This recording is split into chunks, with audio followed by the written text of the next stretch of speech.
El manejo de información genética humana, la libertad personal y normal desarrollo psicosocial, al igual que los delitos patrimoniales, son los temas que se verán a continuación en el siguiente podcast. Sin más por el momento, comencemos. Iniciamos con manejo de información genética humana. Al hablar de los delitos relacionados con el manejo de la información genética humana, nos referimos a que es la inseminación artificial, ya que esta es una de las especies de fertilización asistida reguladas en la Ley General de Salud en el capítulo Apoyo y fomento de la investigación en materia de anticoncepción, infertilidad humana y planificación de familia. En vista de la variedad de personas que pueden intervenir en una práctica inseminaria y del distinto papel que ella desempeña, se originan distintos tipos de inseminación y cada uno de ellos produce consecuencias distintas. Se denomina homóloga la inseminación que utiliza semen del esposo si la mujer está casada o de su pareja estable si es soltera.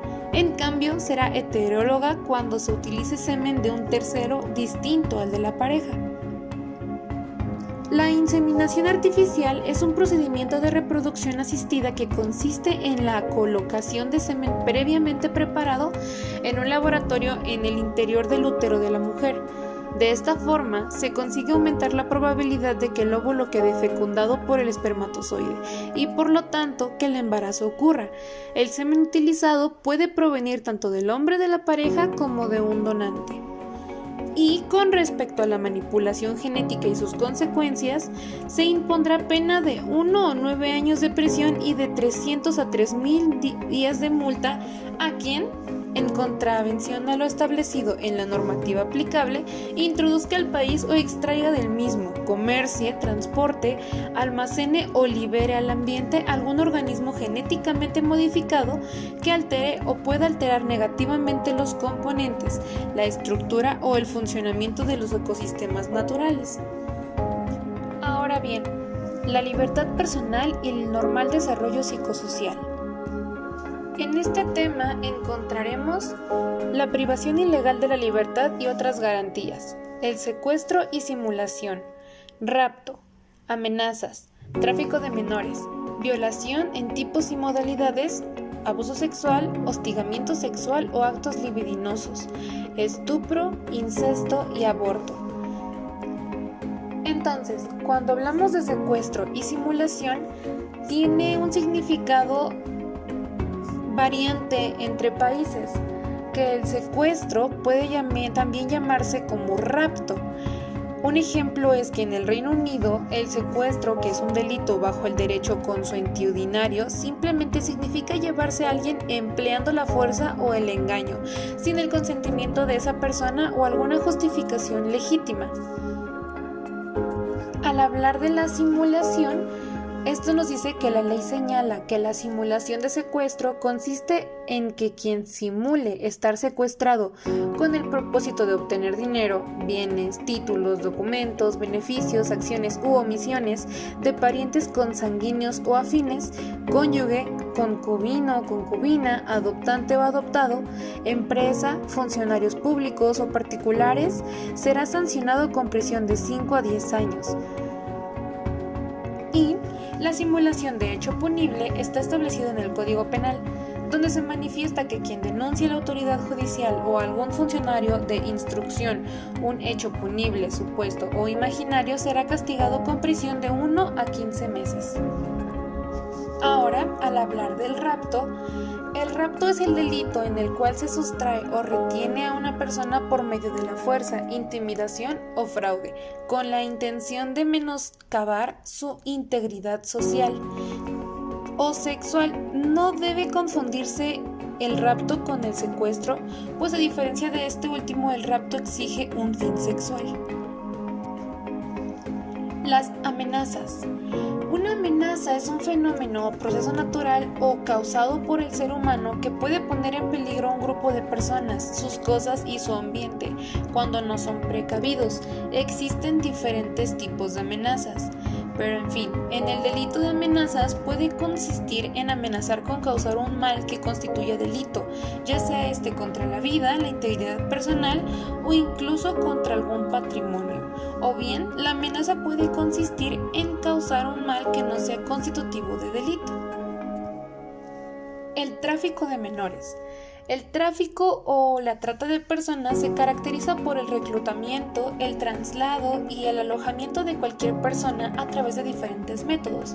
Puede implicar también la apelación a la fuerza o cualquier otra forma de restricción por medio del secuestro, engaño o fraude, así como también el abuso de autoridad. La oferta y la aceptación de recompensas o beneficios para obtener el consentimiento de la víctima o de la persona que tiene autoridad sobre ella son también actos ilícitos. No existe una definición universal de la trata infantil, a pesar de que diversos documentos legales lo mencionan. Uno de estos documentos es la Convención sobre los Derechos del Niño, la cual hace referencia a la trata infantil, donde se estipula que el traslado ilícito y la retención ilícita de niños está prohibido. Los traficantes se organizan a través de grandes redes internacionales dedicadas a muchas actividades como el tráfico de drogas o la prostitución.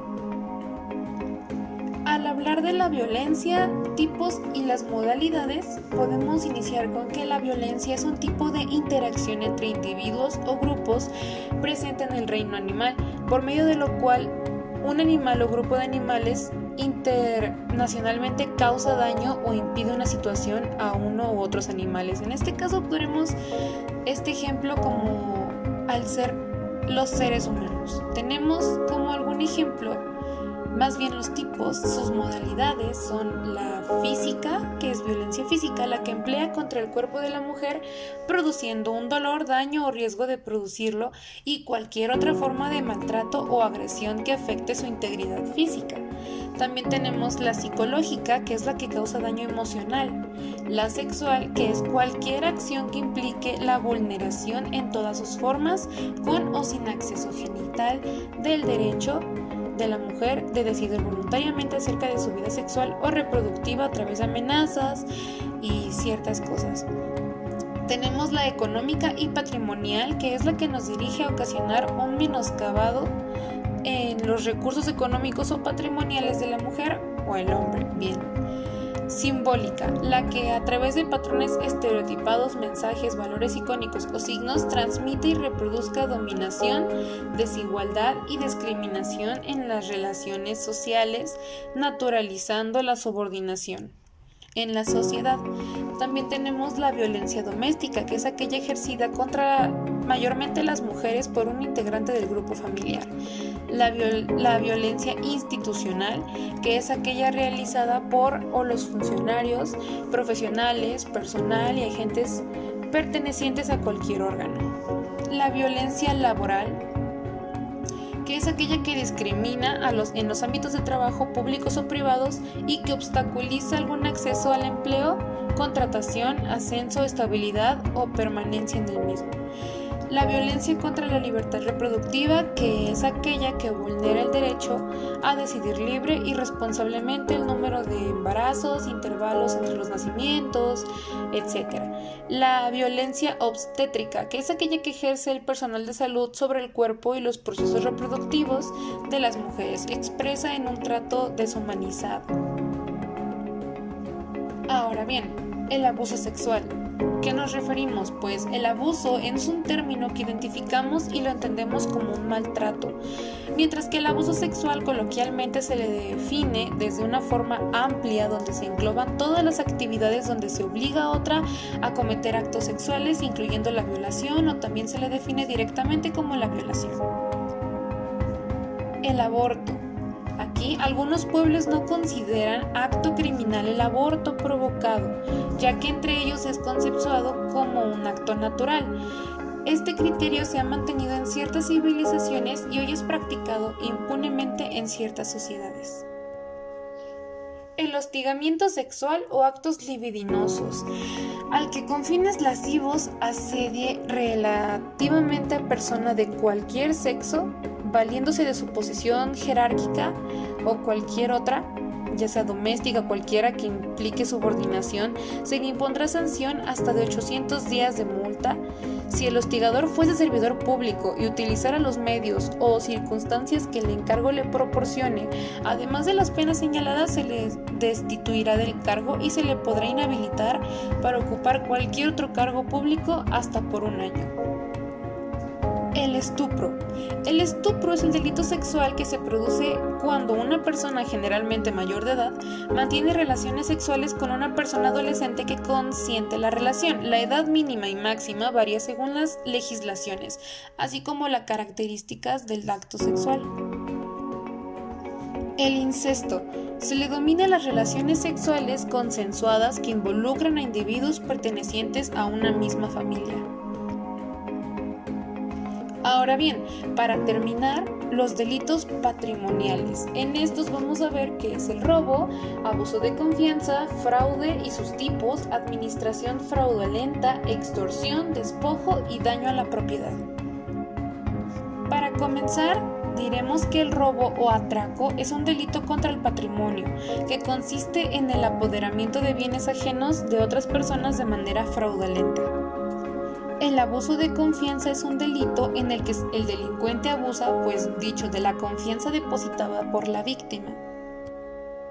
Al referirnos al fraude, es un engaño económico con la intención de conseguir un beneficio y con el cual alguien queda perjudicado. La administración fraudulenta tiene lugar como cuando una persona se excede de las facultades que le habían sido cedidas de administrar un patrimonio ajeno, causando así un perjuicio en dicho patrimonio administrado. La extorsión es un delito que consiste en obligar a una persona a través de la utilización de violencia o intimidación a realizar u omitir algún acto jurídico o negocio jurídico con ánimo de lucro o con la intención de producir un perjuicio de carácter patrimonial.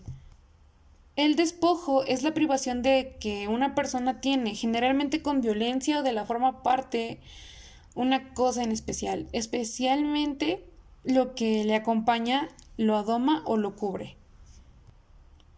El daño a la propiedad es cuando un bien ajeno sufre al ser dañado. No conlleva que el sujeto activo del delito se apodere de él, sino únicamente el perjuicio que bien sufra, o sea, que bien sea perjudicado sin tener que ser arrebatado.